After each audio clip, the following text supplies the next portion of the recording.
John Jazz here.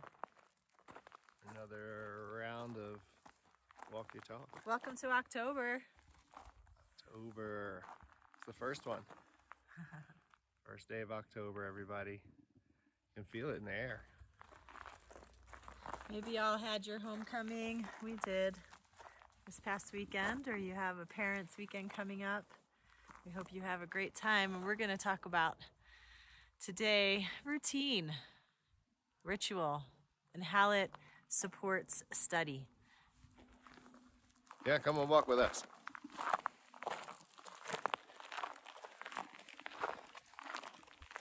So routine is in the form of a walk right now. And I just want to offer some liberties here, which is that routine doesn't have to be every day. I think it's great if it is. I think it's a much better chance that something's going to happen if you put it into your daily routine, weekly calendar. At the bottom of your CPAL there, you'll see that, if you have a CPAL.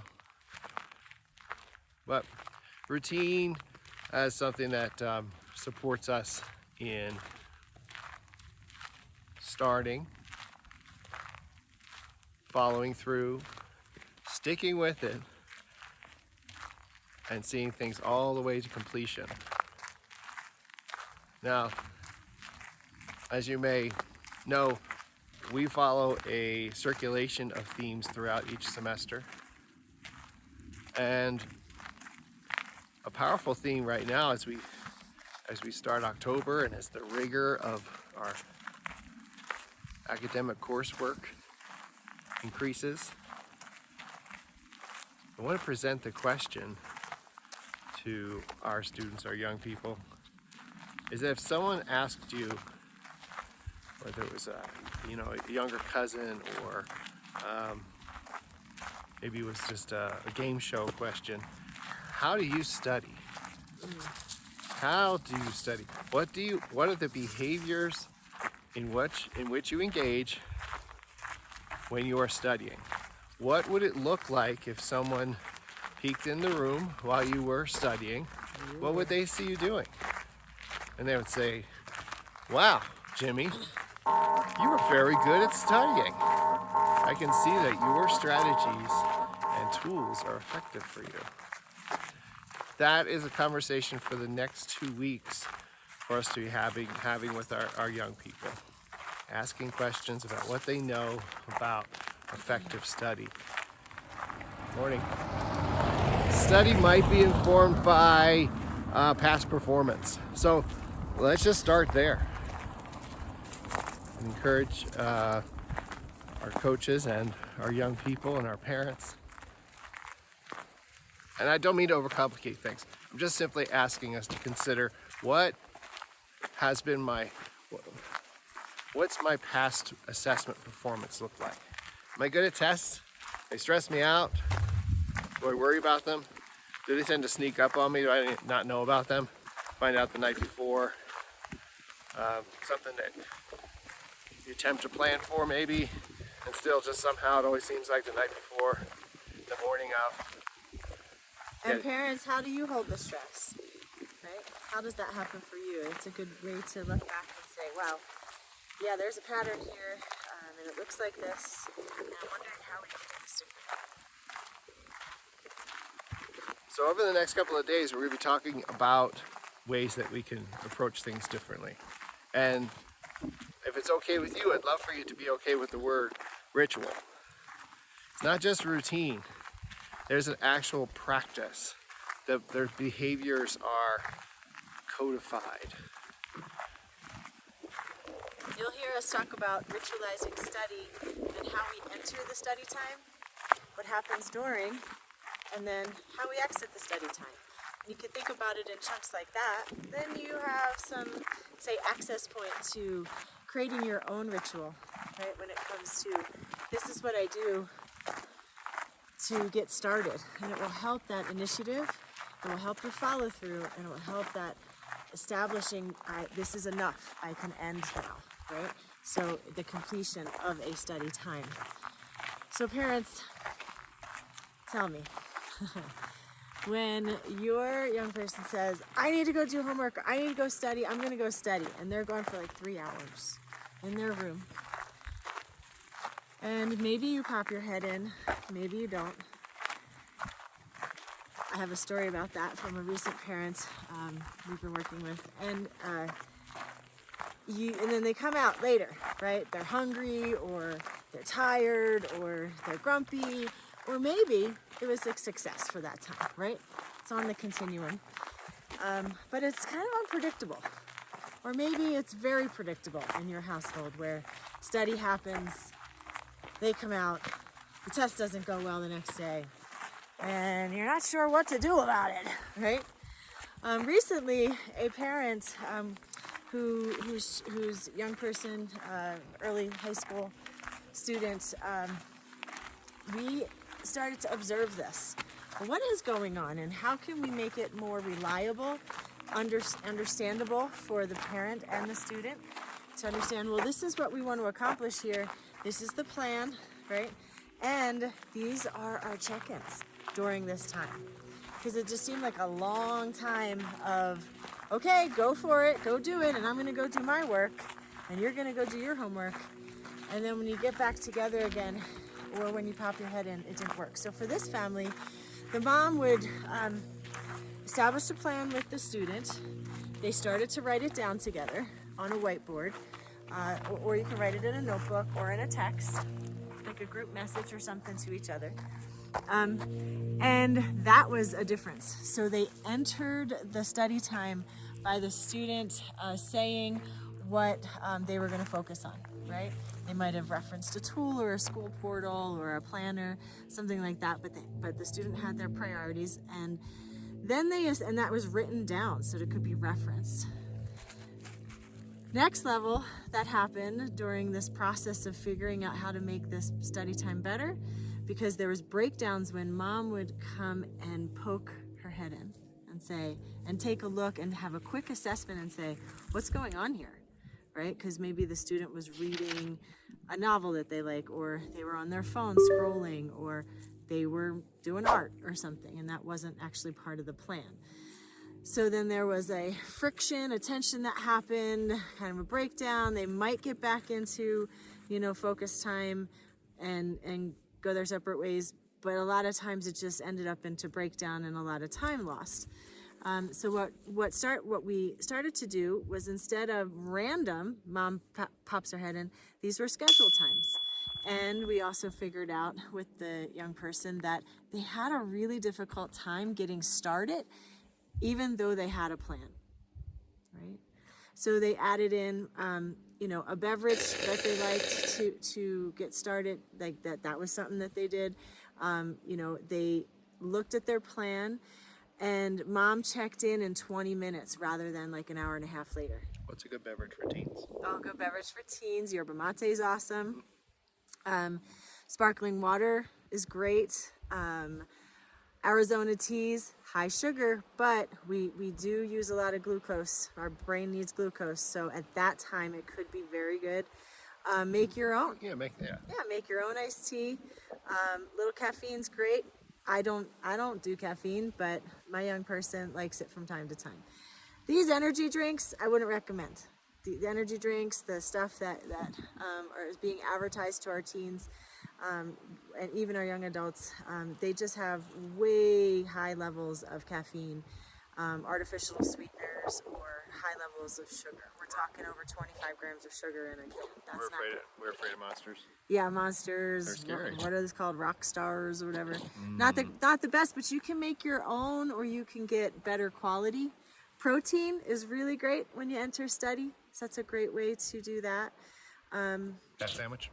What's that? Half sandwich. Half sandwich, or a protein drink, right? It could be a mix that you put in, make yourself a smoothie, or it could be, a bottle that you buy. Like we like Orgain at our house.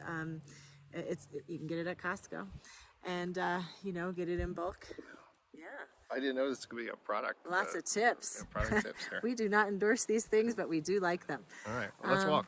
Yeah. So as you look, let me go back to this story. So what we figured out was the getting started was rough, right? We had a plan, and yet we needed to check in sooner, right?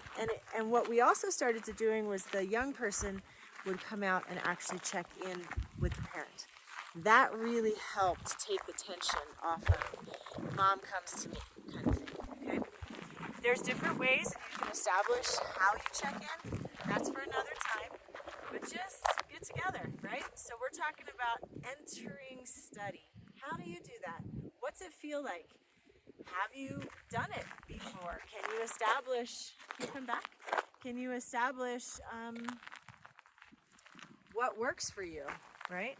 And that's the ritualizing of entering the space of study. Then it's how do you start, right? Is how I start kind of gives us how we're going to end. So Yes, I go. want to talk about start. Oh yeah, let's start. I hope that was helpful, guys. And I also have a story about how our morning's going at home, so stick with us. So, in order to start these routines for study and get things off to a place of meaningfulness, you want to start with goals, and we want to identify, especially if this study, if this need for improved study skills, metacognition is really resonating with you. Let's start with building some allies and setting some goals. Step one, let's identify what is the specific goal that's going to allow us to improve our assessment performance. What is it? Is it time management? Is that the issue? Is it we don't really know how to study, we need study skills? Is it that we're not, that maybe it's down to the brass tacks of I don't know how to take notes. I don't know what's going to be on the test. Or how the test is going to be presented, like the format or the scope. That's correct, yeah. And so let's get clear about those kinds of things first. Now, for the most part, you'll be able to set up your goals without consultation, but what I really want to encourage you to do is set some goals. Let's just say the goal is I'm going to improve my assessment performance. Try to quantify that. By how much, and how soon is that going to happen? Next, what I'd like to see happen, and our students know about this, we're going to reach out to the teacher and say, hello teacher, here, this is some of the tips on how to write an email to your teacher, but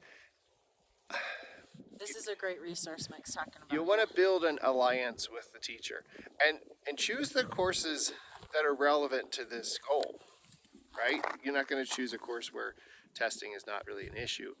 Ask the teacher to get on board.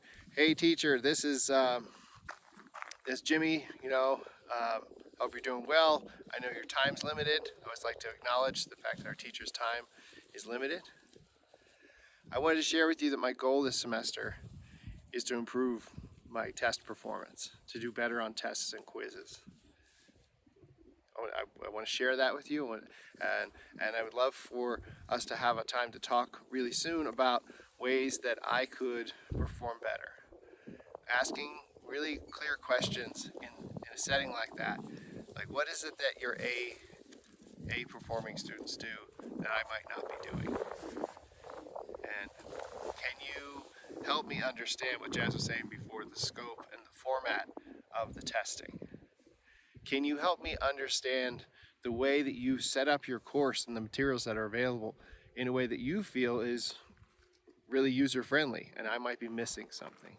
Creating partnerships with the teacher in this goal of better test performance is a key to that success. There's other advanced strategies that we implement as we get to know you. So you can schedule a clarity call to talk with us about what's happening and the challenges you're having. And you can email us at connect, CONNECT @justtutoring, so the numeral 2, so it's just the numeral 2, tutoring.com, connect@justtutoring.com. We're getting all taken. We got dogs. Taking a walk. Dogs that don't know how to walk on leashes, so that's all right. So the strategies that Mike's talking about right now are very accessible to you. As parents, implementing these, it's really about approach and not telling your student, this is what we're going to do, but more doing with them. Ask them how they might have already communicated with their student. Kind of meet them where they are. With their teacher. Meet them where they are. And as a parent, also you come in with perhaps knowing some things, or you've already have this already listening. It's called from your young person. And that has to be, you got to navigate that stuff to get to a better place. We have parent support here just to help you unpack that and start to try out new ways that promote that connection and a new way of being with your young person when it comes to their schooling. So connect it just to tutoring, and let's have that clarity call. When you're approaching, here's some tips here. When you're approaching your young person, to ask, all right, what are your priorities? What's happening? We use a tool that uses the acronym OARS. This is also something that we bringing into the fold of, say, ritualizing something. When you ritualize something and it becomes familiar enough, it's reliable. Okay, it's something that you do no matter what. You do it no matter if your young person is grumpy. You do it no matter if you're hungry. Of course, always get that taken care of as quickly as possible. You do it if you're tired.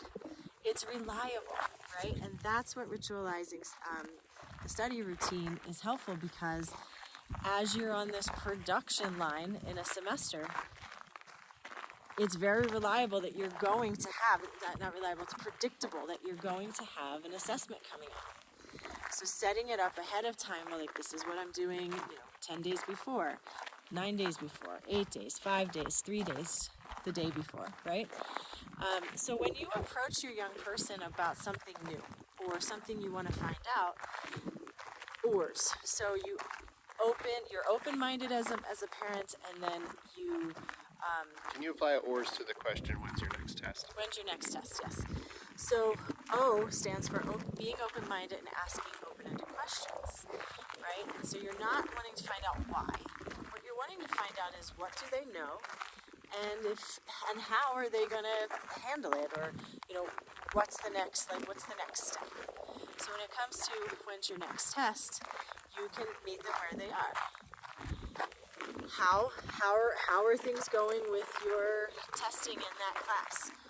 Or what do you know about? Or can you describe your upcoming assessment schedule? Right? Open-ended. Then you move into affirming what you hear. That's the A of the OARS. And so when we like to think about the OARS, is like, you're able to steer the ship a little bit here, instead of having your kid not listen or break down around questions that you're asking them, already having that already listening. You can shift your approach, right, and support the ritualization of connection when it comes to study. So the A is affirming what you hear. And we're not saying, I hear you say. We're like, okay, let me see, am I getting this right? You have a test coming up on Friday, you said, but you're not sure about that. And you have something coming up in another class next week. Or you have a test tomorrow. This is what you're telling me, yeah? All right. You're affirming what you hear, right? Then you're going to reflect. Okay, so you have a test coming up tomorrow. I hear you say, I'm listening to you.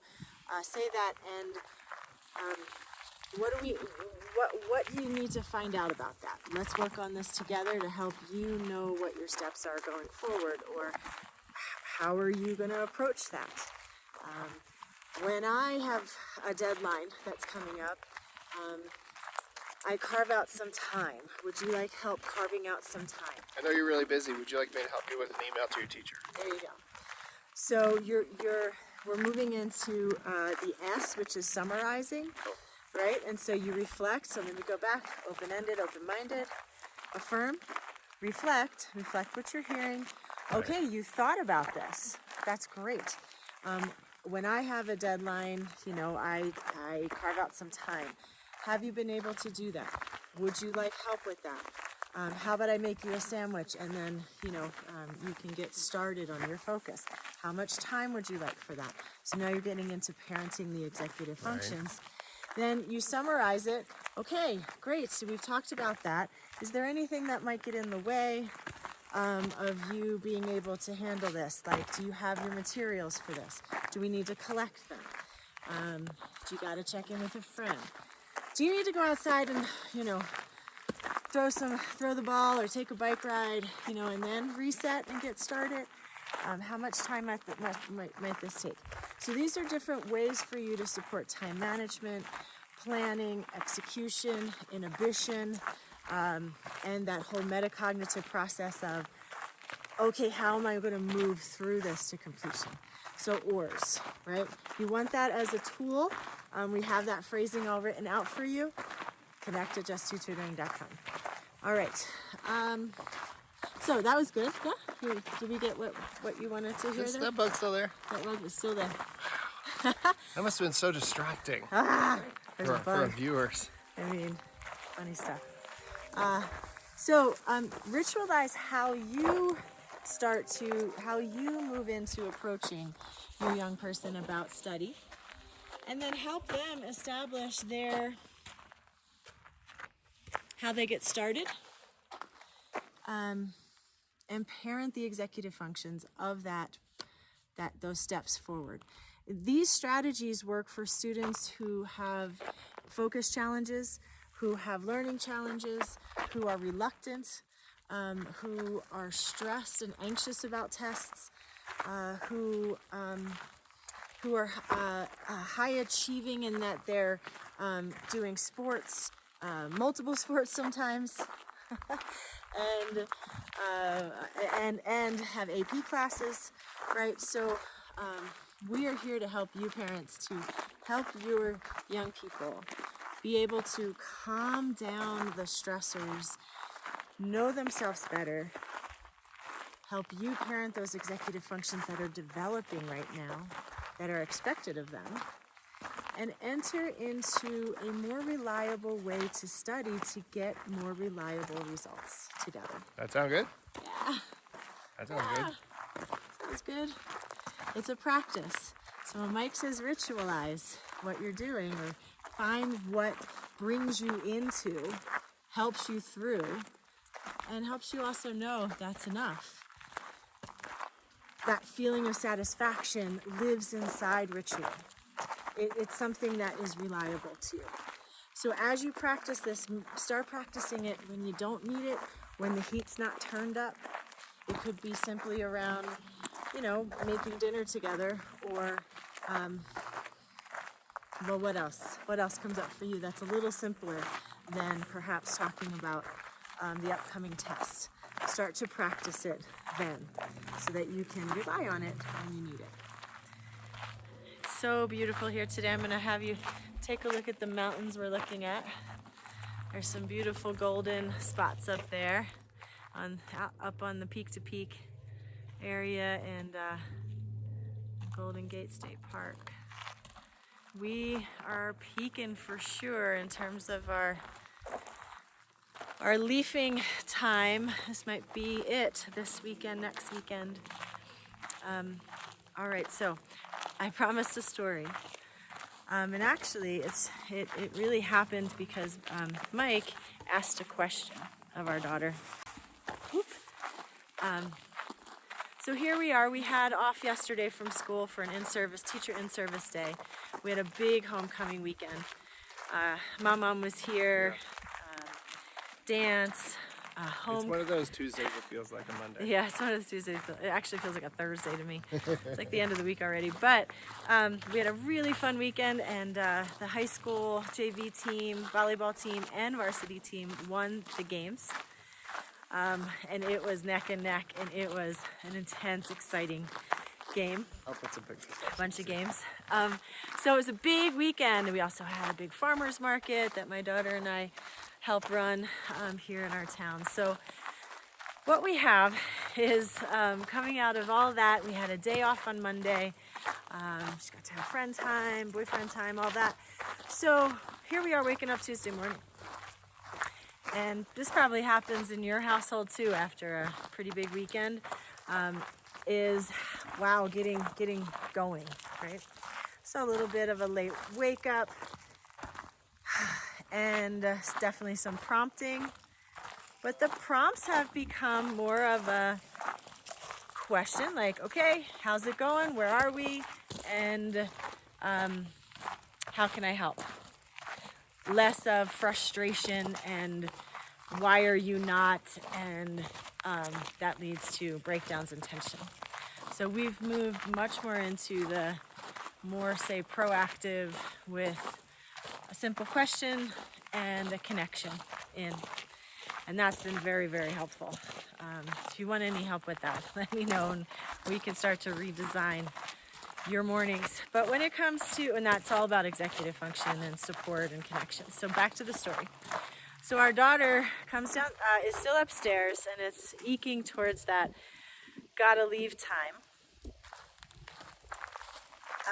She comes downstairs with a prompt of, do you know what time it is? It is this time. It's almost like, we could just do that on the smart speaker. So she comes downstairs, and Mike asks her a question. Mike, do you remember that question that you asked her downstairs? Rather than just I guess I said, running do you know downstairs. that we like to see you in the morning? Do you know we like to see you in the morning? I think it's just that. Yeah. And, what that does is, one, you're not telling her, hey, you're not doing this right, or we want to see you down here with enough minutes to talk with you. Like, we're not demanding it or telling her anything. And Mike did that so gracefully that our daughter stopped, understood what he was saying, right? And then said, yes, I was down here, which she was. Yeah. I was down here, and there was an acknowledgement from her. Then I went upstairs to find something, and now I'm back down, right? No one needed to get frustrated. And we actually saw her off to school, in a happy way, right? So I just wanted to share that story, that the practice does pay off. There was no more yelling in the morning or frustrations. I'm not saying it won't happen again. Plenty of other things to be We're frustrated human about. beings, right? Yeah. But when we can parent in a way that supports our young person to think something through, we're giving them the opportunity to do so. And instead of like truncating that, wording that, or causing that to be more of an emotional response that doesn't allow for that development of metacognition. Okay, I wanted to tell you that story, and I was happy, and I didn't go into my morning feeling frustrated, so that was a good byproduct of walking our talk and practicing the things at our home and bringing them to you. So we'd love to hear from you as well. You want to jump on our Facebook or Instagram and tell us how your morning's been going? Please do. Yeah.